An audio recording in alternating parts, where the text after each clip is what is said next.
Sinabi ni Martha, Panginoon, kung narito po kayo, hindi sana namatay ang kapatid ko. Subalit alam kong ngayoy ipagkakaloob sa inyo ng Diyos ang anumang hilingin nyo sa Kanya. Muling mabubuhay ang iyong kapatid, sabi ni Jesus. Sumagot si Martha, alam ko pong siya'y mabubuhay muli sa huling araw. Sinabi sa kanya ni Jesus, ako ang muling pagkabuhay at ang buhay. Ang sino mang sumasampalataya sa akin kahit mamatay ay muling mabubuhay. At sino mang nabubuhay at sumasampalataya sa akin ay hindi mamamatay kailanman. Naniniwala ka ba sa sinasabi ko? Maraming malalim na laman ang kwentong ito. Ang usapan ni Martha at ng Panginoon. At nanamnamin natin, huhukayin, aarukin ang mga lalim ng kahulugan ng mga salitang ito. Believe and live. Manalig at magkaroon ng buhay na walang hanggan. Salamat, Panginoon, sa buhay na walang hanggan at salamat sa pananalig na maging ito ay kayo ang nakakaloob sa amin. Turuan niyo kami na lalo pang maunawa ang namagitang usapan sa Panginoon ng Jesus at kay Martha. At ito mabigyan namin ng paglalapat sa aming pang-araw-araw na buhay, lalong-lalo sa pananaw namin tungkol sa kamatayan at sa buhay na walang hanggan. Kayo po ang mangusap, ang magturo. Paliwanagan niyo po kami. Tapunan niyo ng liwanag ang aming isip nang maunawa namin ang hiwaga ng inyong salita. Papasalamat po kami, Ama, sa ngalan ng iyong anak na si Jesus. John 11:21, at ating isa-isahin, sinabi ni Martha, Panginoon, kung narito po kayo, hindi sana namatay ang kapatid ko. Kasi nabalitaan na ni Jesus na nag-aagaw buhay na si Lazarus several days before he actually died. Pero nung pumunta ang Panginoon sa village, sa barangay na magkakapatid na itong Lazarus, Martha, and Mary, ay nailibing na ng ilang araw. Patay na ng ilang araw at nailibing na si Lazarus. But Jesus is life. And Jesus is life. At alam niyo ni Martha, sabi niya, kung narito sana kayo, hindi sana siya namatay.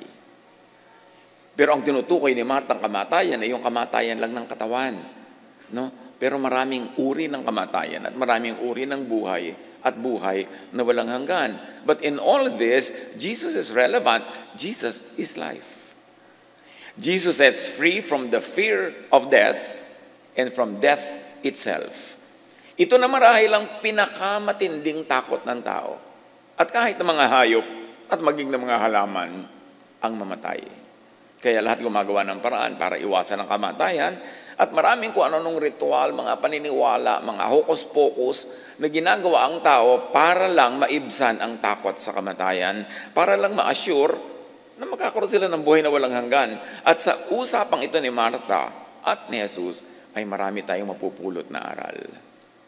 Hebrews 2:15, referring to Jesus that He might free those who all of their lives were held in slavery by their fear of death. Ang takot sa kamatayan ay tinatawag na pagkaalipin, slavery. Kasi buong buhay, nagpapakaalipin talaga ang mga tao para lang maibsan ang takot sa kamatayan. At isa dyan, pagpapaalipin sa relihiyon. Kasi ang relihiyon ang number one manakot tungkol sa kamatayan. At number one ding nagtitinda ng kung ano-anong produkto na solusyon sa kamatayan para ang mga tao ay magkaroon ng buhay na walang hanggan. Ngunit kung relihiyon ang sagot, paano yun? Iba-iba ng sagot ang mga relihiyon. Iba-iba ng formula, iba-iba ng mga itinitindang doktrina. Alin doon, hindi naman kung may pinanganak ka sa isang religion, yun ang paniniwalaan mong tama kasi lang naipanganak ka doon. Paano yung naipanganak sa ibang religions? Kaya dapat suriin. Kaya ang tawag ni Jesus sa takot sa kamatayan ay pagpapaalipin. So, sino man kasi na nag-aalok sa iyo ng kaligtasan mula sa kamatayan, ay siyempre may produktong ititinda at Bili ka ng bili nun habang buhay, kaya slavery yung fear. People fear death because they do not know enough about eternal life. At sinabi sa scripture, my people are destroyed for lack of knowledge. Ang takot ay nagmumula lang sa ignorance. Anumang bagay na hindi mo alam, kinakatakutan mo. Anumang bagay na hindi mo naintindihan, kinakatakutan mo. Kahit mga katuruan at doktrinang bago sa pandinig ay kinakatakutan. Kasi ganun ang slavery ng tao sa fear. So, fear of death enslaves. How do you set yourself free by the help of Jesus from this slavery, from this fear? Know life and the mechanics of life. Knowledge is power. Knowledge is freedom. Know life and the mechanics of life and be free from death and be free even from the fear of death. Ano mga dapat nating unawain? Marami, pero konti lang ang sisikapin nating mabuklat ngayon at sapat na yan na panghawakan para matanggal ang fear of death at maunawaan natin ang eternal life. One, life is designed. The universe is fine-tuned. Hindi aksidente ang universe. Hindi siya simple evolution, siya ay creation. At ang creation ay may creator. At ang creator ay eternal. And because we were made in the image of the creator, if the creator is eternal, therefore we are eternal. Dapat natin maintindihan yan. Tanggalin muna yung mga sapot-sapot sa ating isip na katuruan ng kung ano-anong iba't ibang relihiyon ng pananakot. Tingnan natin ang creation. Life is designed, the universe is fine-tuned. Consider yung isa sa mga rules of science, the golden ratio, or what they call the divine proportion. Hindi ko inaasahan na lahat tayo ma-appreciate o agad, maiintindihan in one sitting, kasi kumisan 4 years pinag-aaralan ng mga yan. Sapat na ngayon ay mabuklat natin para lang malaman natin, ay may ganun palang topic. Para assignment, homework, pag-aralan yung mabuti para maintindihan. Nobody expects you to understand everything in one sitting, especially right now. And this is the challenge of church preaching. Limited ka, 40 minutes up to 1 hour. Paano mo ituturo ang lahat ng yan? Kaya nagiging sound bites lang eh. At ngayon, i-consider natin sound bites na assignment ninyong pag-aralan lahat para lalong maintindihan. Ang goal lang natin ngayon ay buksan ang ating isip na may mga ganun palang usapin, may mga ganun palang topic na dapat lang saliksigin. We shall flirt with some scientific principles. Know, understand, at kung nano-nosebleed, just take note now and know more soonest. Huwag matakot sa bagong nadidinig, huwag matatakot sa bagong nalalaman because God is knowledge and God is light. Now, the golden ratio in science is a perfectly symmetrical relationship between two proportions. Mathematically, this ratio is closely related to the so-called Fibonacci sequence, where each term is the sum of the previous two. For instance, 1, you start with 1. 1 plus 0, kasi 0 yung kakambal niya sa una, 1 din. Now, ang kasunod ng 1 ay 2. So, 1 plus 2 equals 3. Tingnan nyo yung sequence. Now, 3 plus 2, yung sinundan niya, equals 5. 5 plus 3, yung sinundan, magiging 8. And so on, hanggang maging 13, hanggang maging 21. This law is embedded in nature. Hindi pwedeng aksidente kasi design. Tingnan natin yung sinasabi ng ating video sa Fibonacci sequence. Nakita na natin yan. Tingnan nyo uli, i-research nyo uli, paulit-ulit. Kasi that sequence repeats. Now, this pattern shows even in great works of art. Ano ba yung tinatawag na maganda?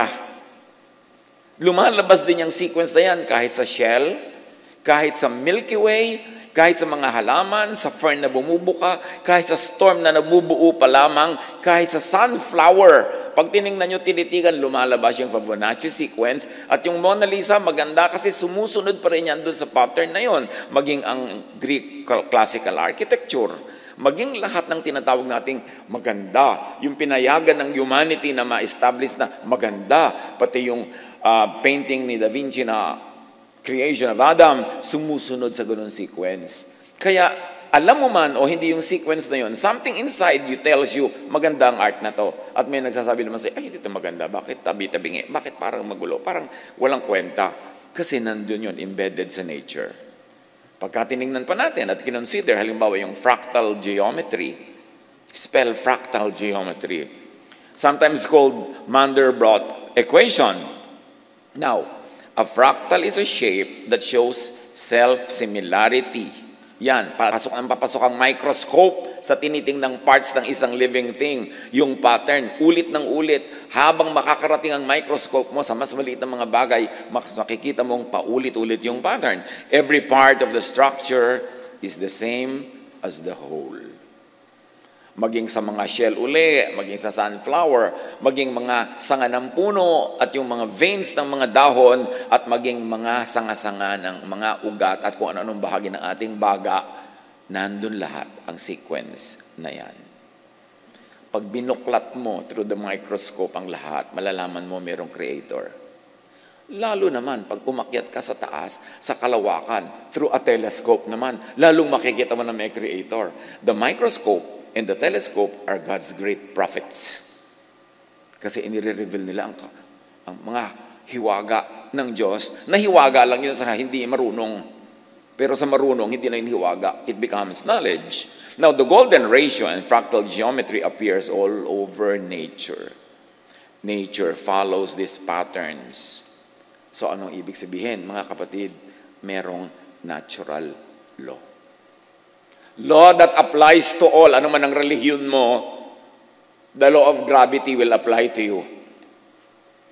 The law of physics will always apply to you. Ano man ang sekta mo. The law of velocity, buoyancy, all of this will apply. Kasi yan ang universal law. Kaya alam mo yan ang law ng God over all the laws of many religions that are competing, bangga-banggaan, laban-labanan, alin ang totoo. Siyempre, kung narrow-minded ka, ipipilit mo, yung faith mo ang totoo. Kasi yun ang faith mo. Kasi doon ka lumaki. Kasi doon ka sumali. Pero paano yung iba? Ginigit din nila yung kanila ang totoo. Alin ang universal truth that is true everywhere, every time? Scientific laws. So you know that the Creator is the scientist. Hindi magkakontra ang science at ang true faith in God. Ang kumukontra lang sa science, yung mga religions na hindi tatayo at titindig ang pangangatwiran pag niliwanagan ng science. Yun ang takot sa science at nananakot against science. Now, the chaos theory, for instance, isa pa yan. In any chaotic setting, sabi ng chaos theory, there exists a definite pattern. O may pattern na naman yan pag pumasok ka ng pumasok sa bawat maliliit na bahagi. Makikita as far as the microscope and the telescope lenses allow. Technology, science could really be God's last prophet na nagpapakilala talaga sa Diyos in very clear, repeatable terms. There is still order hidden inside what we perceive as chaos. True chaos does not exist. Why? Because God is God of order. How about the Mandelbrot set called the thumbprint of God? Now, the Mandelbrot set is a fractal. No matter how far observers zoom into it, they will find intricate patterns that are similar to the whole thing. But these are only similar and not the same. There's actually infinite variety. It never repeats itself. You know why? Because God is God of variety. Consider the DNA. The DNA or DNAs are codes, and coding requires intelligence. Bawat living thing may DNA. Kahit nga yung mga katanda-tanda ang kalansay ng mga pharaoh sa Egypt, naaaral nila ngayon yung DNA. Na-establish nila kung magkakamag-anak nga ba talaga ito o hindi. Kaya nga ngayon, pag gusto mong i-prove ang paternity ng isang bata, nagdi-DNA test. Kasi encoded sa kalitliit ang himaymay ng ating pagkatao kung ano tayo, sino tayo, at sino ating mga kamag-anak. DNA codes in our cells are very similar to intricate computer programs. At naiintindihan natin ito only lately kasi lately lang nagka-computer. Sa tagal ng panahon, ang tawag lang dyan, hiwaga. DNA located inside the cell's nucleus is a carrier of genetic information. Sa kaprasong DNA na yan, nakakode na lahat, blueprint yan, ang design and instruction to make proteins, molecules, and body parts like legs, eyes, hearts. Kaya pag may bata, tinignan mo yung mata, bago mong panganak pa lang, uy, kumuha sa ama. Kasi, yung DNA ng ama ang nasunod doon sa mata. Kung minsan naman, ay, ang ilong sa ina. Yung DNA ang nasunod. Magtataka lang yung ibang mga marites, bakit ka mukha ng kapitbahay? DNA, ni kumpare. Bigla. Hindi yan maikakaila. Diyos ang naglagay niyan. What about Benford's Law?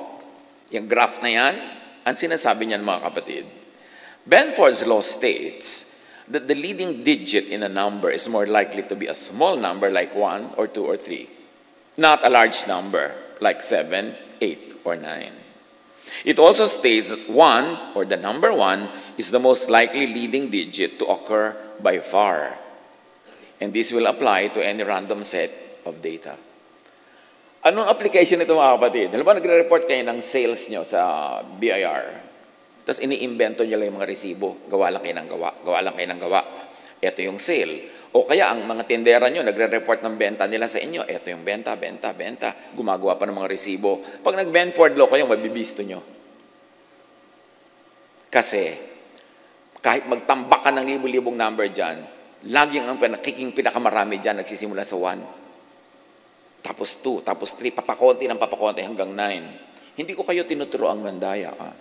Pero reliable ang Benford Law to detect fraud in reporting numbers. This is used in Canada.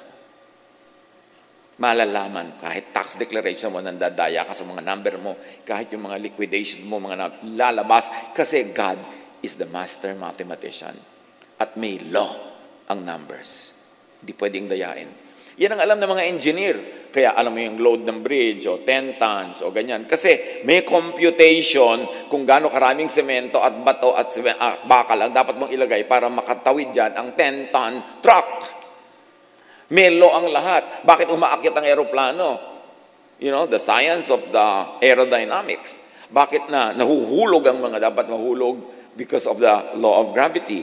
Bakit nakakaland ng aeroplano? Computed lahat. Bakit? Sasakay ka sa aeroplano ng gabing-gabi, maglalakbay kayo ng ilang oras sa buong kagabihan, tapos maglalanding siya exactly sa airport na plano, hindi sa ibang airport.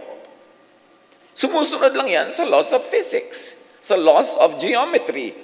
Hindi yun pwedeng palitan. Bakit? Kasi ginawa yun ng Diyos. Bakit ang mga doktor sinabi, itong gamot, inumin mo, after 5 days, may talab na yan. Kasi na-observe na nila. Yun ang science. Na-observe mo kung ano lang yung nando na nakatotohanan. Kaya gumagaling ka. Kaya ka na-o-opera. Kung ano-anong ginagawa. Dahil may law ang lahat. Marami pang ibang natural laws. Laws of chemistry, of physics, laws of the sciences, and the laws of the applied sciences like medicine, therapy, engineering. Yan, ina-apply nila to practical terms those theories that are already proven to work. What then can be concluded? Bakit tayo nagsascience here? Merong design. Therefore, merong designer ang lahat. May intelligent, and more than that, loving plan ang designer.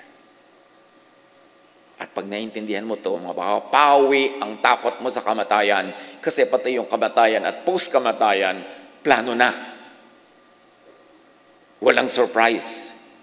Jeremiah 29:11, "For I know the plans I have for you, declares the Lord.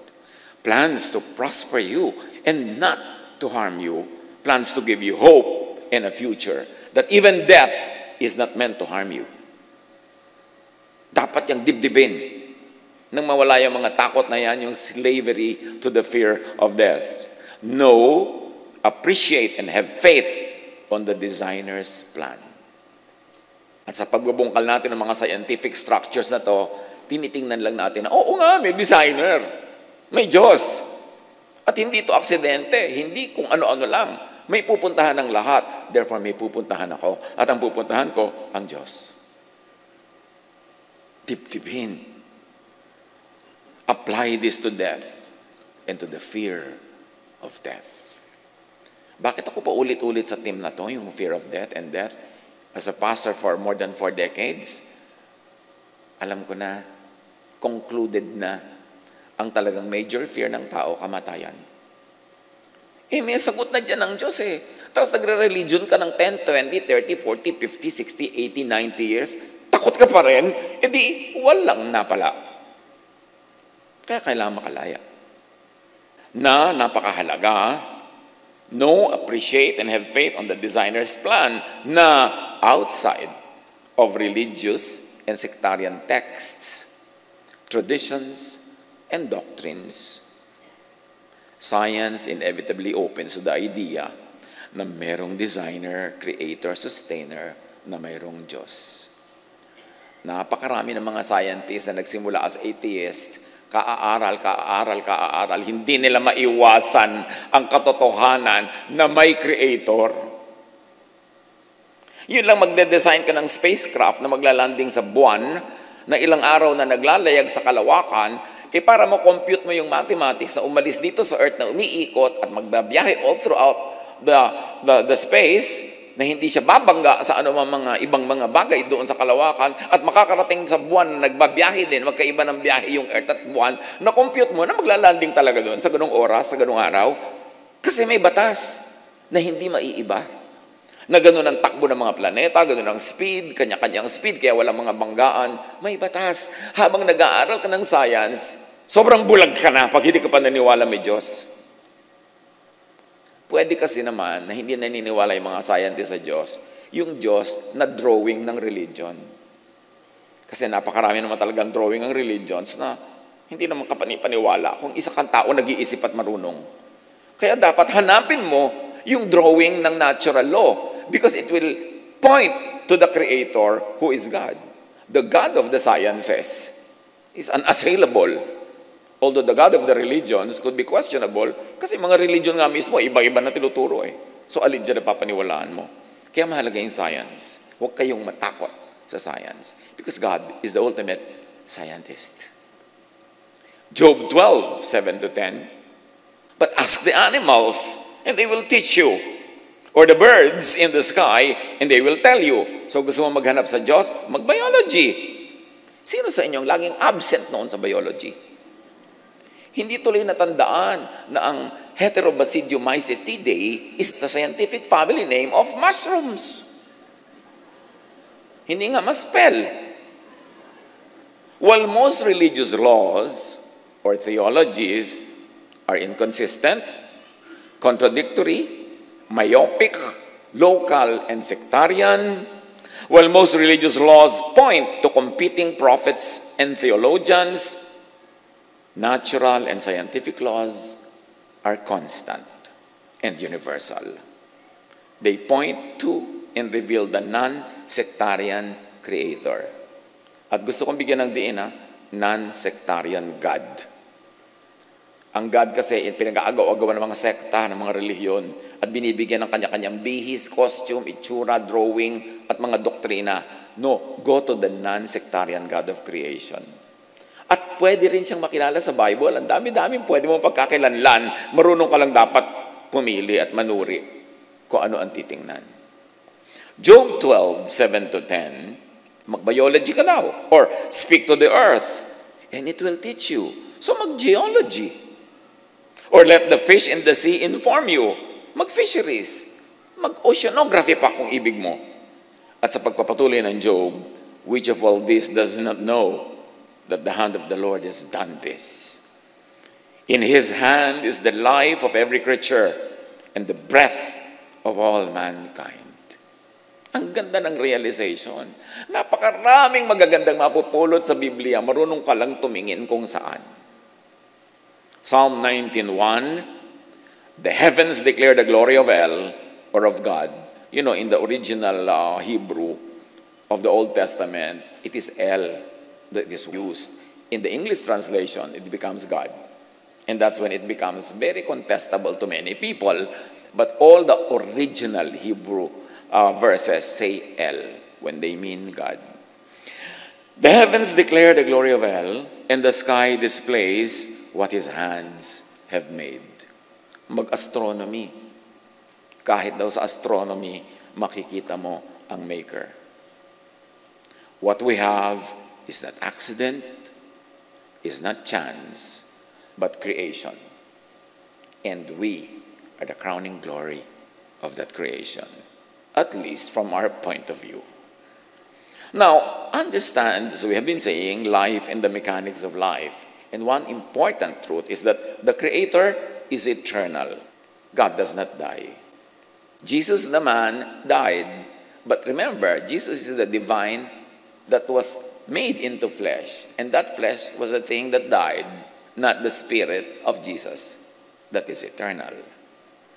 Romans 1:20, for since the creation of the world, God's invisible qualities, his eternal power, had been clearly seen, being understood from what has been made.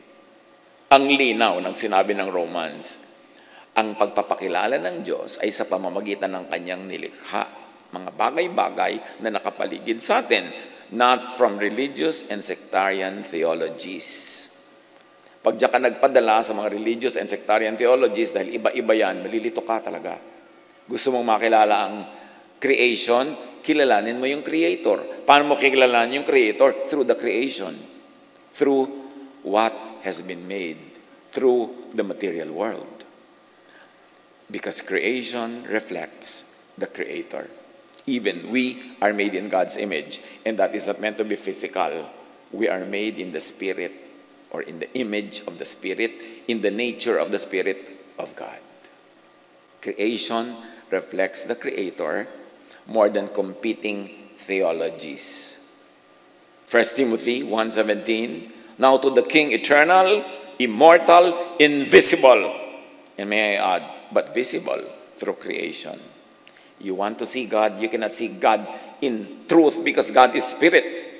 But if you want to see God, at least, even on lower terms, look at the physical world, the universe, because imprinted doon yung character ng Creator. Now, creation is eternal, therefore we, His creature, have eternal life. Iba-iba ang sasabihin sa inyo mga religion tungkol dyan. Magkaka-eternal life ka lang pag sumali ka sa kanila. Paano kung 4 na religion nagko-compete? Saan ka sasali? Maniniwala ka na membership ang nagsisave? Paano yung hindi naging member? Naniniwala ka ba na ang Diyos ay may religion? Na pwede siyang ilagay sa loob ng isang relihiyon at nandun lang siya, wala doon sa iba? Yan ang mga kilala sa kasinungalingan ng mga relihiyon sa pagbebenta nila ng kaligtasan through their franchise. Dapat kung nag-aaral ka talaga, matagal ka na nag-aaral, gumraduate ka na sa ganung pang grade 1 na pag-iisip. Maintindihan mo ang Diyos in a higher way of understanding. Pakaisipin yan pag natatakot pa about death. Refer more to the laws of creation, of nature, and less to the laws of competing religions. Huwag kayong maging overly loyal sa isang relihiyon dahil doon lang kayo pinanganak. Paano kayo pinanganak sa ibang bansa? Di doon naman kayo magiging loyal. Dapat mag-isip. John 11, sa pagpapatuloy ng kwento, siya nga pala ang usapan natin ay si Jesus at si Marta. Subalit alam kong kahit ngayon ipagkakaloob sa inyo ng Diyos ang anumang hingin nyo sa Kanya. Sabi ni Marta, kung sana nandito lang kayo, hindi namatay ang kapatid ko pero kahit patay na siya, naniniwala ako, kaya nyo buhayin. Kasi anuman ang hingin nyo sa Diyos sa langit, yun ang magyayari sa lupa. So please naman, buhayin nyo naman aking kapatid. Jesus is the way of life, the way to life, and life. Now, understand eternal life and the way to eternal life through creation and through the laws of nature and science. At tumanda kayong magdugo ang tenga nyo, kauulit-ulit ko sa ibang terminology.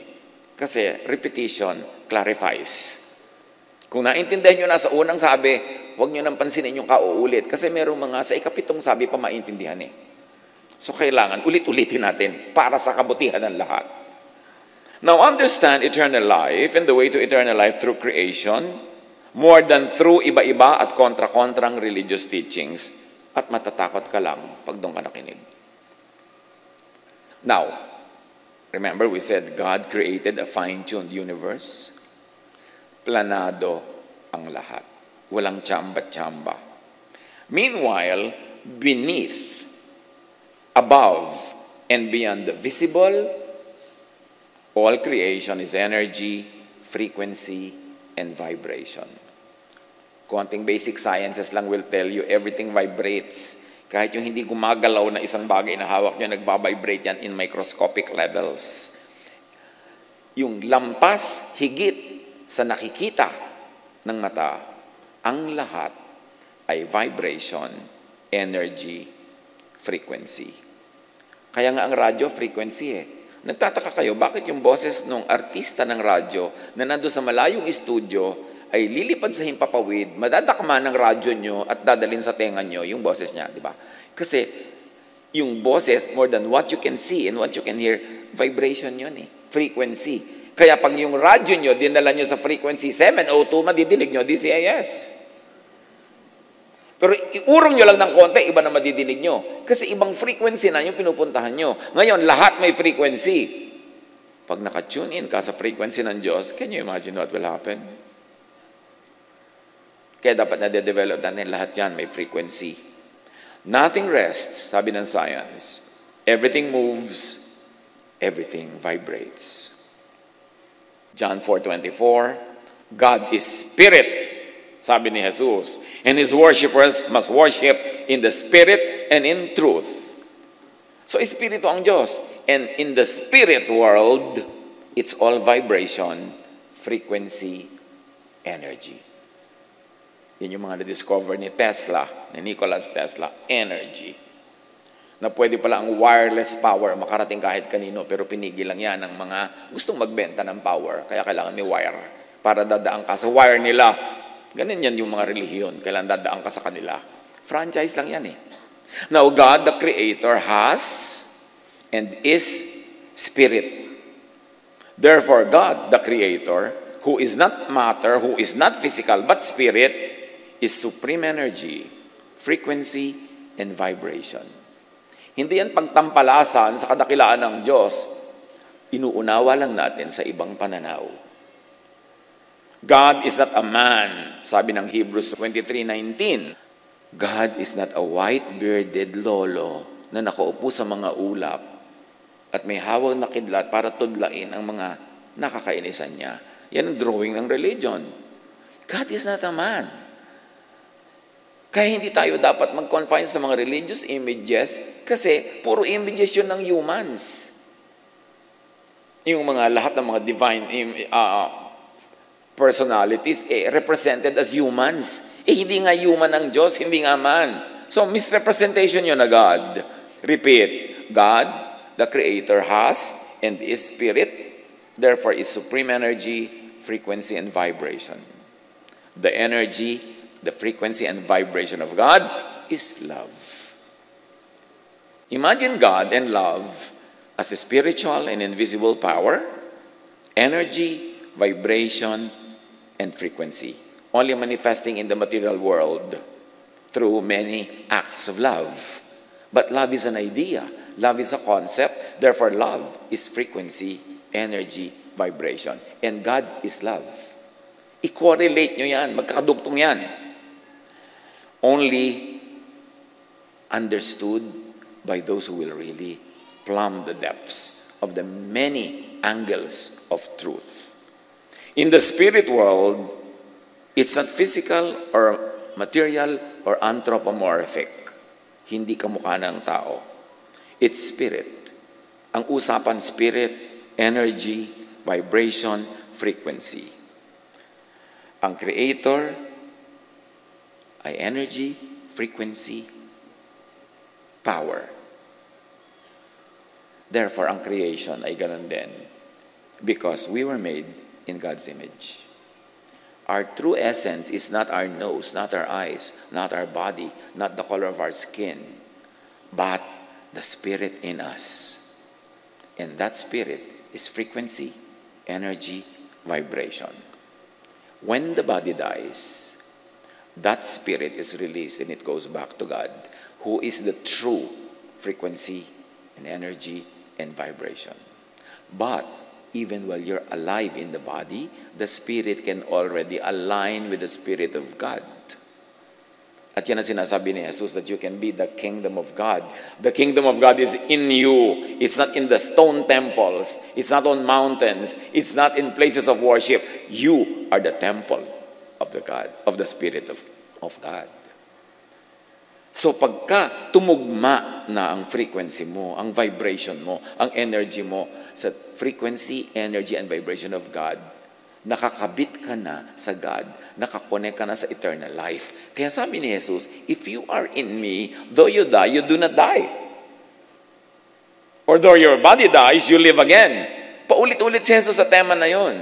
John 5:24, you cross from death to life. And that energy, that frequency and power and vibration is love. That's why love is the greatest. Sabi ni Paul, na-realize niya to eh. So faith, hope, love abide, these three. But the greatest is love. Why? Because God is love. The vibration of God is love. And if you are loving, no matter what your religion is, you vibrate in the frequency of the Creator. Therefore, eternal life is in you. Masyadong esoteric, pero spell esoteric. Kaya sabi ko, pag-aralan nyo to, hindi ito matatapos ngayon lang. Pero sasagutin ito ang napakaraming tanong na hindi nasasagot ng isang katerbang katekisim. Kailangang pagsikapan.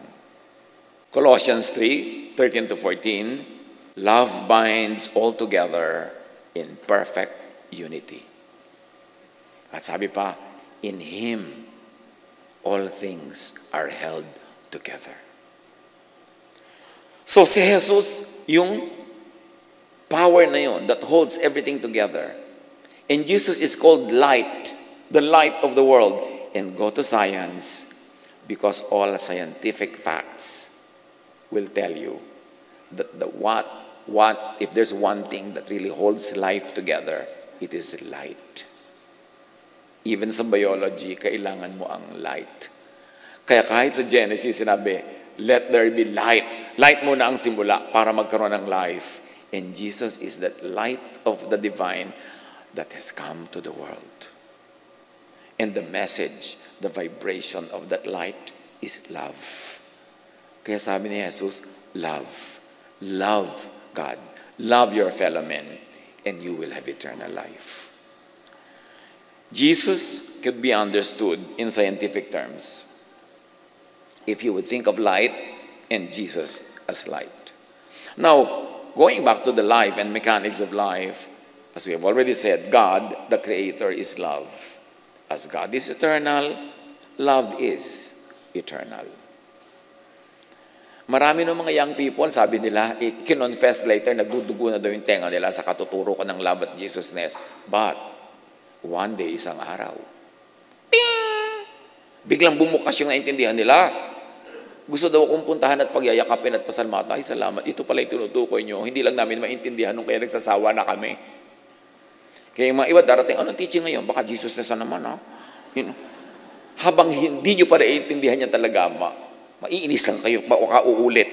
Pero ulit-ulitin nyo, dadating isang araw na, ting! Yung pala, eureka! Yung pala yung katotohanan. Natanggal yung mga takip sa mata parang kay Paul para makakita. John 14:21, sabi ni Jesus, whoever has my commands. And what is the command of Jesus? Isa lang, to love. Whoever has my commands to love and keeps them is the one who loves me. The one who loves me will be loved by my Father, and I too will love them and show myself to them.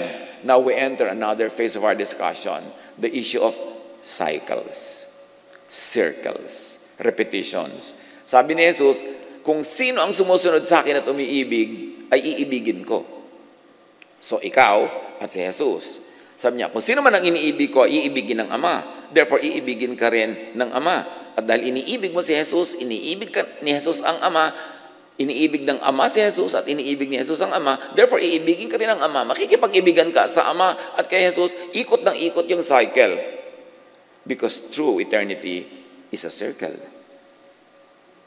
That's why God is called Alpha and Omega, the beginning and the end. Because only in the circle is the beginning, also the end.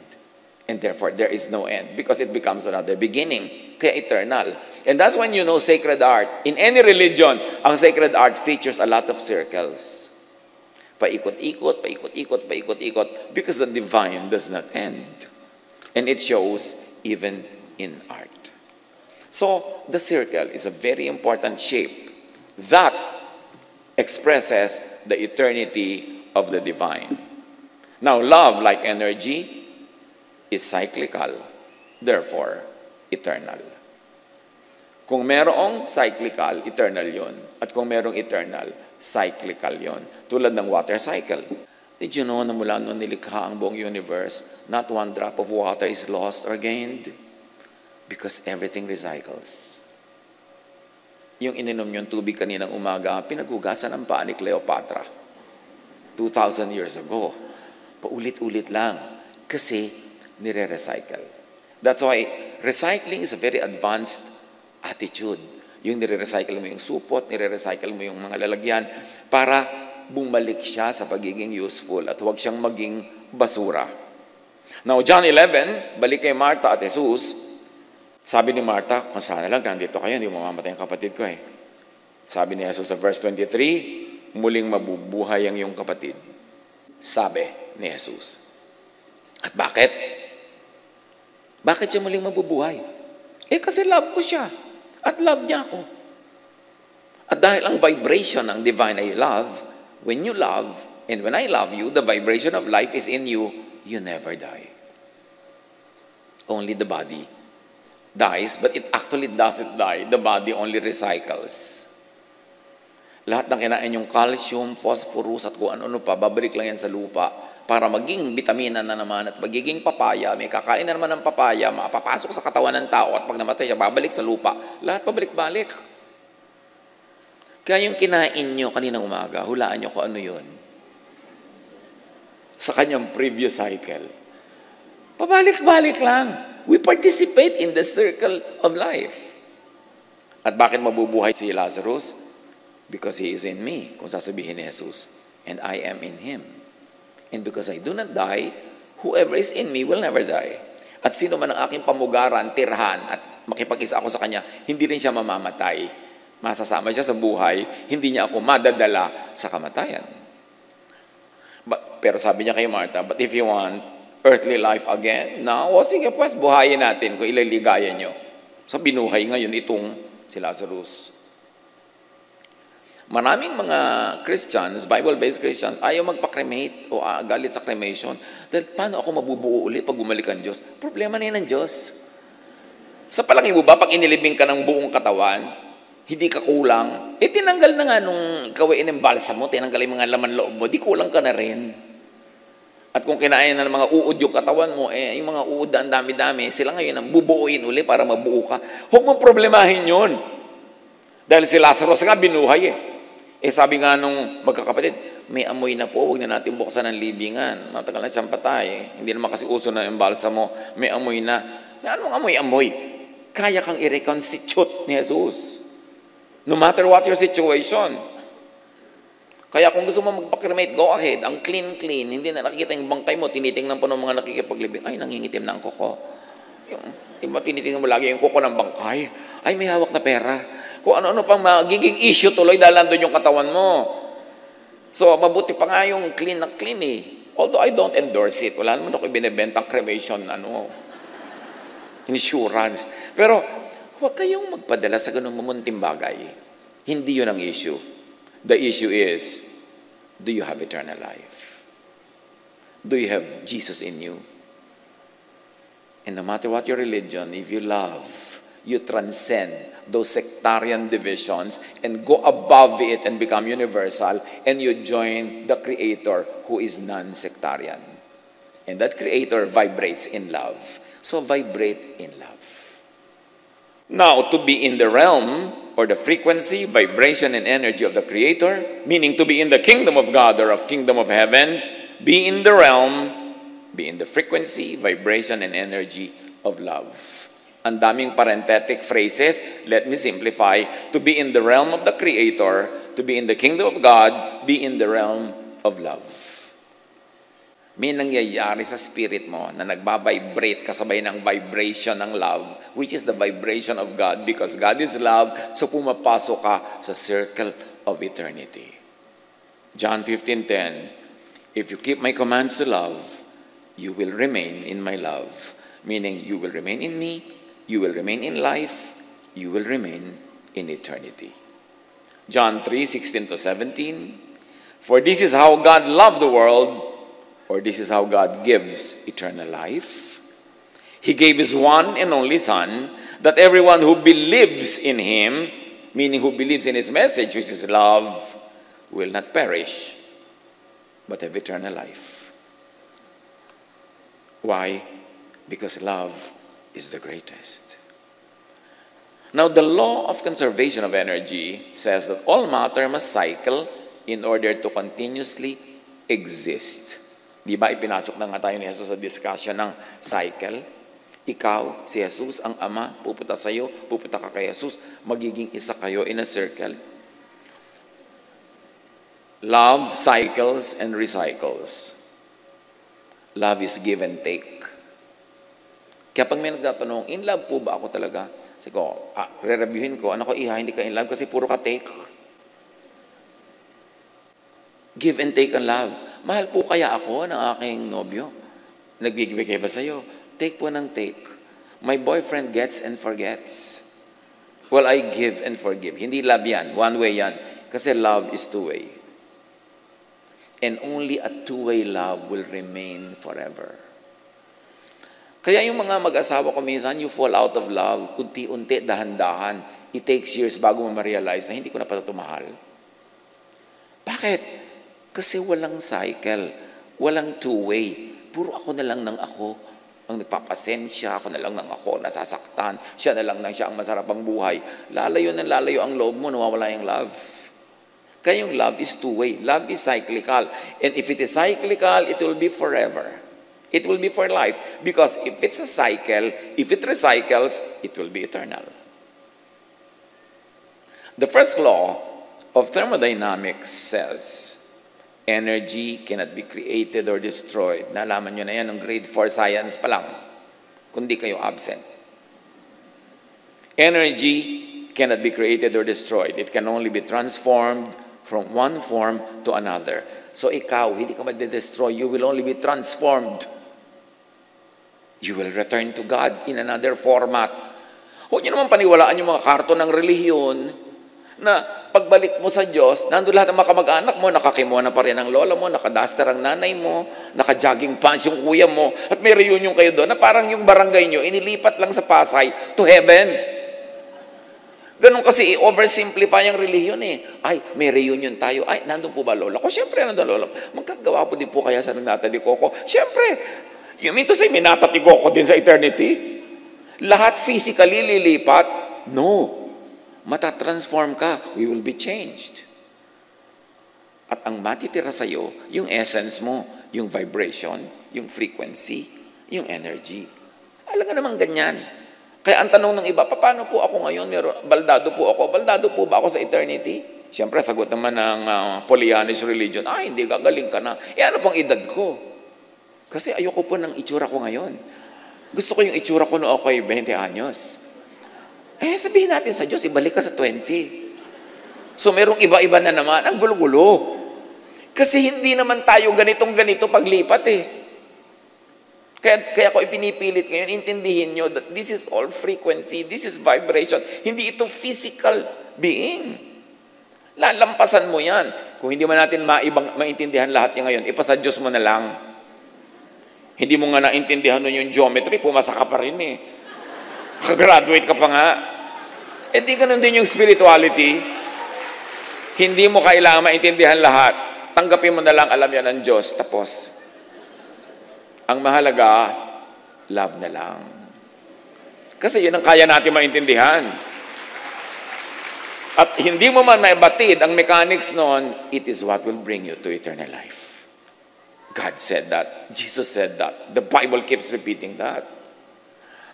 At physical death, what happened? Sabi ng Ecclesiastes 12:7, the dust returns to the ground it came from. Ibig sabihin, the body recycles to become stardust again. So huwag mong asahan na yung ganyang-ganyang katawan mo ang pupunta sa eternity because your body will be left behind. Babalik yan into chemistry, into elements of the earth para pakinabangan uli ng earth, para ma-recycle. Yung spirit mo ang pupunta sa Diyos. Yung spirit na galing sa Diyos na nakisanib sa katawang lupa mo. Pero yung katawang lupa mo, hindi talaga ikaw yan. Yung vibration mo na galing sa vibration ng Diyos. Yung frequency mo na nagkakaintindihan kayo ng Diyos. Kaya sabi ni Jesus sa prayer, huwag kayo mag-pray ng maraming words. Let your prayer be short. Because if your frequency is with God, hindi mo pa sinasabi, nakarating na sa Diyos. Beyond words. Kasi ang usapan nyo in frequency, not in human language. Kaya ayaw ni Jesus ng napakaraming prayer Kasi bumababa sa earth yung kahulugan ng prayer, hindi tumataas. Kailangang makalampas yan sa physical realm at maging vibration. Yung vibration, mga kapatid, di ba kung minsan may tao, nakita mo, parang mabigat ang dugo ko sa kanya. Yung nagbebeso-beso yung katawan nyo, pero yung mga kaluluwa nyo, nagsasampalan. Alam nyo kung bakit? Ang nag-uusap doon, vibration Nabi-visualize yun na yung vibration. Di ba? Hindi yun ginig-ginig na gano'n. Hindi. Merong katotohanan na hindi kita ng mata. Pero ang espiritu nag-uusap. Meron naman, na-meet mo pala siya, ang gaan-gaan ang dugo ko sa kanya. May gano'n. Kasi yung espiritu mo, mas maraming alam kaysa sa utak mo. Kaya nakikinig ka sa discernment. May nagsasabi sa'yo. At yun yung vibration.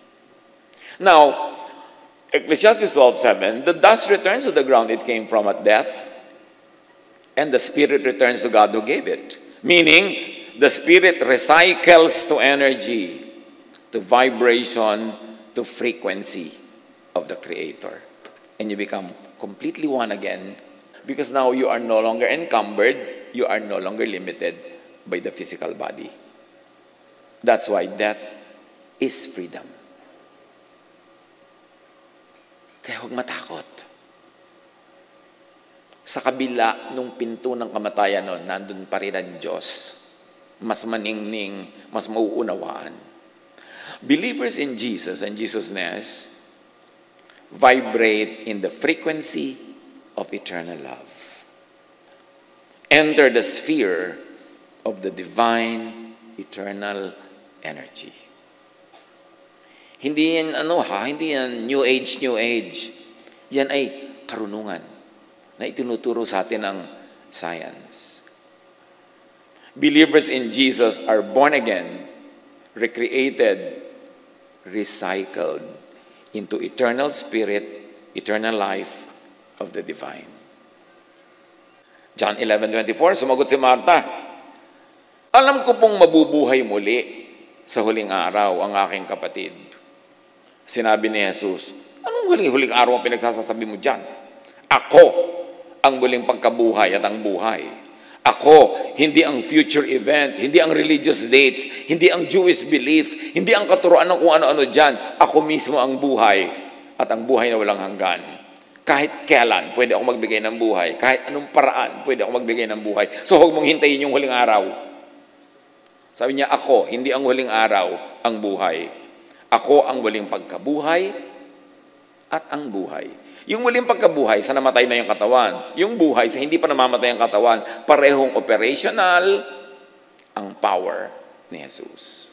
Jesus is God's love incarnated.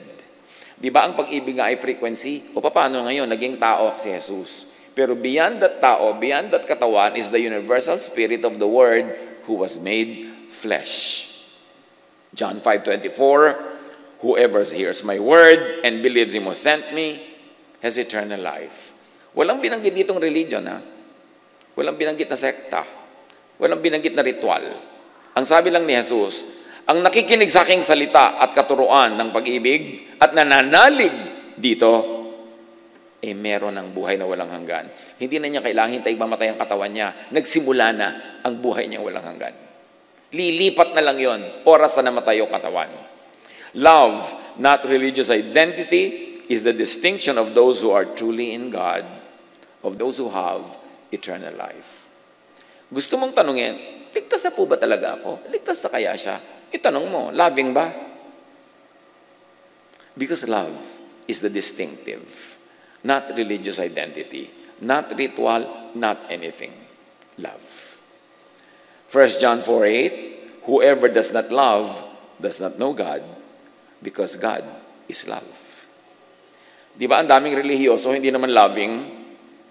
So alam mo na, kailangan itong matuto, kailangan itong maturuan. Hindi binabaliwala si Jesus ng mga pag-aaral na ito at pag-unawang ito. Jesus is in the center of all this because Jesus was sent to tell us that the way to God is love. Hindi siya nababaliwala. Central na central siya. Proverbs 12:28, in the way of righteousness, and to Jesus, righteousness is love. In the way of righteousness, there is life. Along that path is immortality. Tandaan niyo itong Proverbs 12:28. You want to be immortal? Be righteous. Be loving.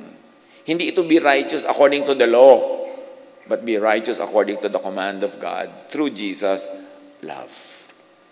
Eternal life is in Jesus, in love. John 1:12, to all who did receive Him, meaning who received His love, to those who believed in His name or in His teaching of love, He gave the right to become children of God, therefore He gave the right to become eternal. Yung kasing maraming mga religious work, pag sinabing, ipatanggap natin si Jesus. Pero ang totoo, ang ipinapatanggap ay law. Ang ipinapatanggap ay religious tradition. Kunwari, ipinatanggap si Jesus, pero pag dilat mo after the sinner's prayer, isang tambak na law ang ibibigay sa iyo, at actually, yun pala talaga ang agenda. Pero ang ipinapatanggap mo, pag pinapatanggap mo si Jesus, yung katuruan ni Jesus, and that is, receive God's love, it is grace, it has no payment, because love nga yan, so tanggapin mo na lang, at umibig ka sa kapwa, kung paano ka iniibig ng Diyos, yun ang eternal life. Yun ang turo ni Jesus. Jesus is central to this teaching. Luke 10:25-37, ang ganda nitong usapan na to. May nagtanong kay Jesus, what must I do to inherit eternal life?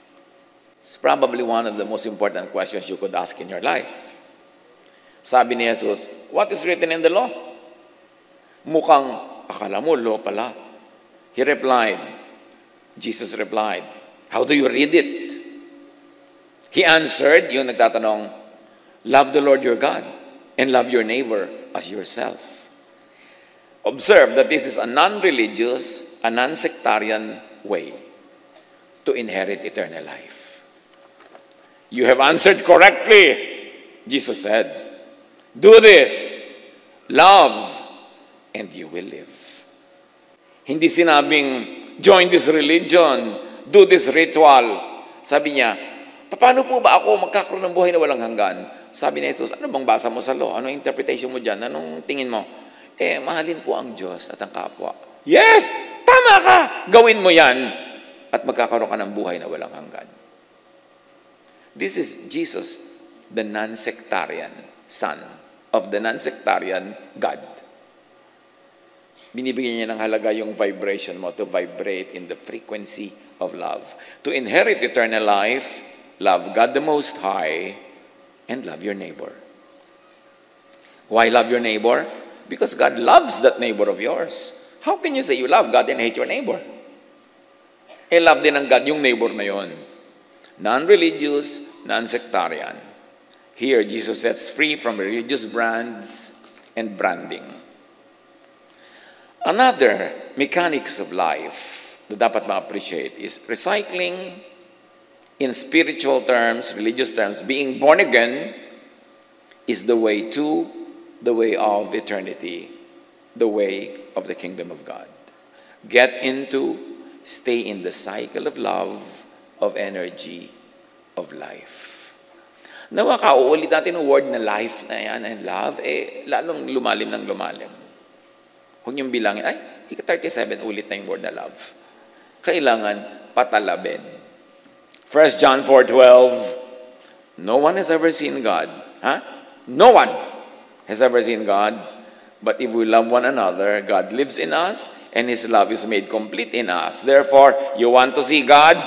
Love one another, because the act of loving one another makes God visible through our visible works of love. Doon siya nagiging totoo in the physical world. The unseen God is seen in love when people love one another. The essential God becomes material and physical through love.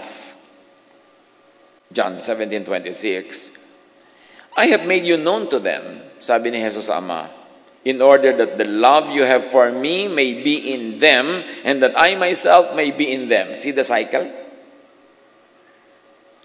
And you would be in them and they in you, and you are eternal. I am eternal, therefore they will be eternal too. We will be in the circle of eternity. John 11:25, pabalik kay Martha na naman. Sabi ni Jesus, ang sino mang sumasampalataya sa akin, kahit mamatay, ay muling mabubuhay. Now, how to enter and be recycled to eternity? Believe in Jesus, the incarnated, branded Word. Si Jesus kasi, yun yung branded Jesusness. Kasi bago siya naging Jesus, nandun na yung Jesusness. Kaya lang, hindi pa nagiging tao, so hindi pa nagiging Jesus. That's why we always emphasize the word Jesusness, because outside of the physical human Jesus is the idea of Jesusness. And you may be in Jesus the person or in Jesusness the idea, pareho lang yun. Kaya hindi siya branded, hindi siya franchised, mas universal. Believe in Jesusness, the essence, the spirit of the pre- and post-incarnated and branded Word that had become Jesus. Pag-aralan nyo to. Pwede nyo namang i-click sa camera yung sinasabi dyan, and then pag-aralan nyo, balik-balikan nyo. Bawat paragraph ng dinidiscuss natin ngayon is worth 2 years of study. So by now, meron na kayong 40 years sa pag-aaral, dapat kasunod nito. Kasi matagal yan bago maintindihan. Hindi bigla-bigla. Kung naintindihan agad, you're so gifted, thank God. John 1:12, but to all who believed Him and accepted Him, He gave the right to become children of God, meaning children of eternity. When you believe in Jesus and accept Him, hindi yung formula prayer lang, kailangan naintindihan nyo kung ano tinatanggap tungkol kay Jesus, that God is love and that it is love that brings us to God. Yun ang dapat tanggapin, hindi kung ano-anong religious laws. And you will be welcome into eternity. Love and believe vibrate in eternity. Let Jesus enter you, join your spirit, receive Jesus in spirit, into your spirit and heart, into your thought and mind, therefore into your vibration. Because thoughts are vibrations. Thoughts are frequencies. Receive the kingdom and the kingship of God in your heart and mind. John 3:36, whoever believes in the Son or in love has eternal life. Now, John 11, back to Martha and Jesus, ang sino mang nabubuhay at sumasampalataya sa akin ay hindi mamamatay kailanman. Kayo ba? Sumasampalataya kay Jesus? Ang hina naman. Therefore, hindi kayo mamamatay kailanman. Sinabi na ang linaw-linaw. Walang namamatay. Nare-recycle lang. Life rewards with eternal life those that give back to life and help sustain life. In other words, those that love. Kanina pa natin pinapaliwanag yung cycle. For anything to be eternal, it must cycle and recycle. So sa buhay, ang magiging eternal, yung nagre-recycle, yung kasama sa cycle. Therefore, hindi lang tumatanggap, nagbibigay din. Kasi ang tunay na cycle, you receive and you give. Then you receive and you give. And you give and receive, it becomes eternal. Parang pendulum. Pero kung get ka lang ng get, Huwag mong asahang may eternal life ka. May mangyayari sa'yo, pero hindi ka mamamatay. Iba. Next month na kaya natin pag-usapan yan. Those who love could become like a supernova. Nabanggitan natin yan many months ago. Sa supernova, ibig sabihin lang yung mga bituin na dahil bigay sila ng bigay, sumasabog sila at nagiging maraming bituin din sila. This is a scientific phenomenon. Yan tinatawag na supernova. Another word to study. If an object like a massive star keeps on giving out, it will become a supernova. It will shine most brightly and then explode to spread its matter back to the universe. Yan yung sinasabi ng Ecclesiastes, the spirit returns to God.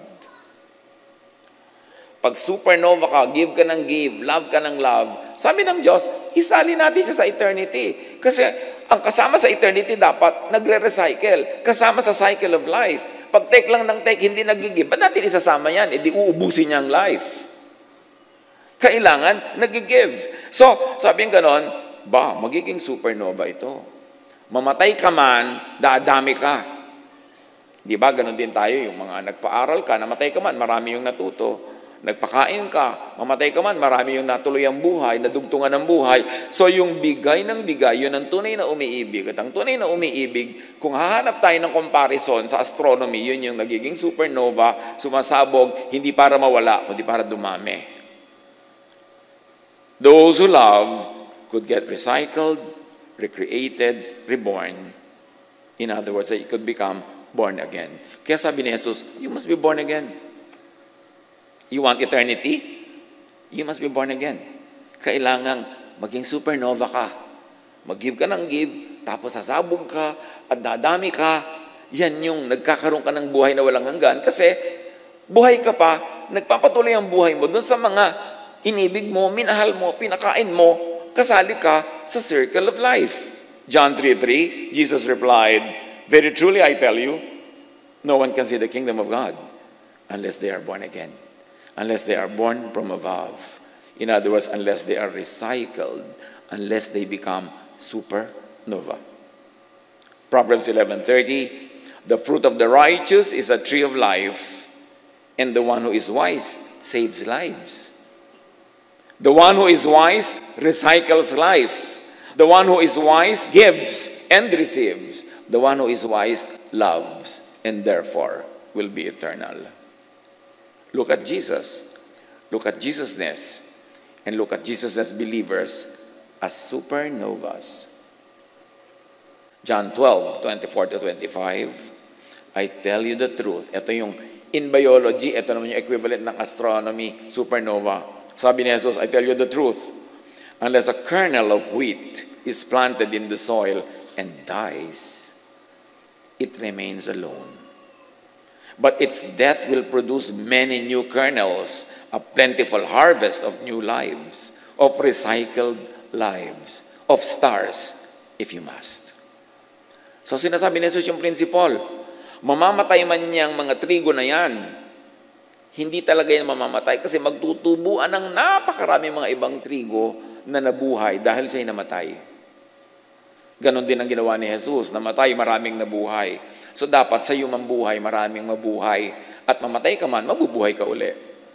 Pero kung nabubuhay ka, wala ka man lang minahal, wala kang tinulungan, sabi ng Diyos, ay, tanggalin to sa cycle kasi abala lang. Kasi sayang lang.